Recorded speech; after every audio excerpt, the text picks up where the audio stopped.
Top quality और consistent performance के लिए सिर्फ सिल्वर पंप्स। टॉप क्वालिटी और कंसिस्टेंट परफॉर्मेंस के लिए सिर्फ सिल्वर पंप्स, नाम याद रखना। उद्धव ठाकरेंचे शिलेदार आज राजन साळवी हे शिवसेनेची साथ सोडणार आणि एकनाथ शिंदे यांच्या पक्षामध्ये प्रवेश करणार। आपल्यासोबत बोलण्यासाठी स्वतः विनायक राऊत आहेत।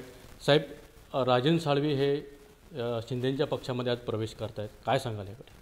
मला काय त्यावर काय भाष्य करायचं नाही आहे, कारण ज्या दिवशी राजन साळवींचा पराभव झाला त्याच्या दुसऱ्या तिसऱ्या दिवशीपासूनच त्याने संपूर्ण मतदारसंघामध्ये फिरून आपल्याला आता भविष्यामध्ये काही भविष्य आपल्याला दिसत नाही आहे, त्यामुळे आपल्याला भारतीय जनता पक्षामध्येच जावं लागेल असं सर्वांना सांगत होते। परंतु त्यांचं दुर्दैव की त्यांना भारतीय जनता पक्षाने कधीच दरवाजा उघडा केला नाही, किंबहुना देवेंद्र फडणवीस साहेबांनी सुद्धा त्यांना भेट दिली नाही आणि त्यामुळे नाईलाजास्तव त्यांना आजपर्यंत ज्यांच्याशी जे भांडत राहिले त्या सामंत कुटुंबियांचं एक त्यांच्या पक्षात जाऊन त्यांना काम करावं लागतं, हे त्यांच्यावर ओढवलेली ही दुःस्थिती आहे।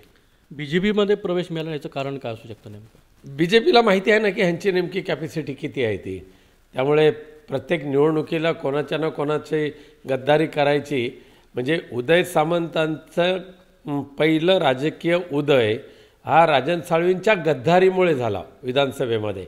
त्यानंतर आता भाजपाचे जे शिंदे गटाचे जे आमदार आहेत निलेश राणे यांनी 1 वर्षापूर्वी राजापूरच्या जव्हार चौकामध्ये जाहीर आरोप केले होते की लोकसभेच्या प्रत्येक निवडणुकीमध्ये राजन साळवी आमच्याकडून किती पैसे घेतात हे त्यांनी सांगावं। हिम्मत असेल तर धूतपापेश्वरच्या पिंडीवर हात ठेवून सांगावं मी खोटं बोलतोय म्हणून। म्हणजे अशा पद्धतीने ज्यांच्यावर नेहमी आरोप होत होते त्यांना भाजपजवळ नाहीच करणार आहे। भारतीय जनता पक्षाला माहिती आहे यांचा उपयोग नेमका काय आहे।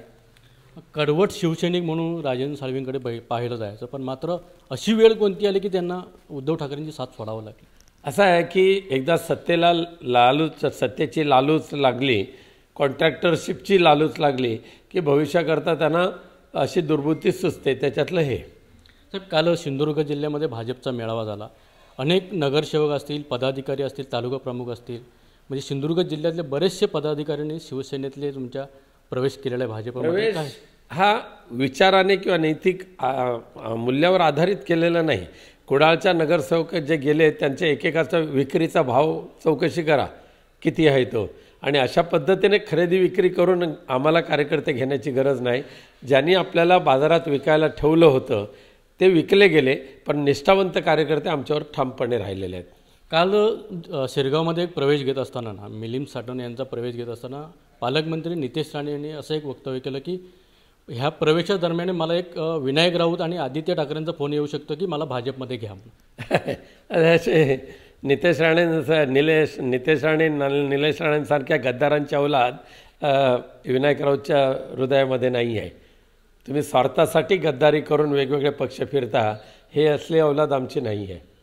आणि एक वक्तव्य केलं होतं की पालकमंत्री नितेश राणे यांनी की महायुतीच्या सरपंचांना निधी मिळेल, महाविकास आघाडीच्या सरपंचांना निधी मिळणार नाही, काय सांगा? हो, असं जर दुजाभाव केला तर त्यांना आम्ही कोर्टात खेचू। दुसरा एक विषय असा आहे की काल उदय सामंत आणि नरेश म्हस्के यांनी शरद पवार यांची भेट घेतली। ही भेट फक्त संमेलना संदर्भात होती असं म्हटलं जातं। फार मला काय त्याच्यावर भाष्य नाही करायचं आहे। चला, धन्यवाद। नक्कीच मला याच्यावरती फार काय भाष्य करायचं ना असं वक्तव्य विनायक राऊत यांनी केलं आहे। अनंत पातळे, TV9 मराठी, सिंधुदुर्ग।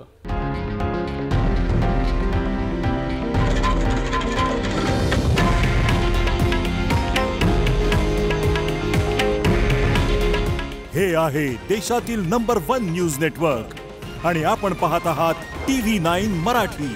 काळजी तुमची, हित महाराष्ट्राचं।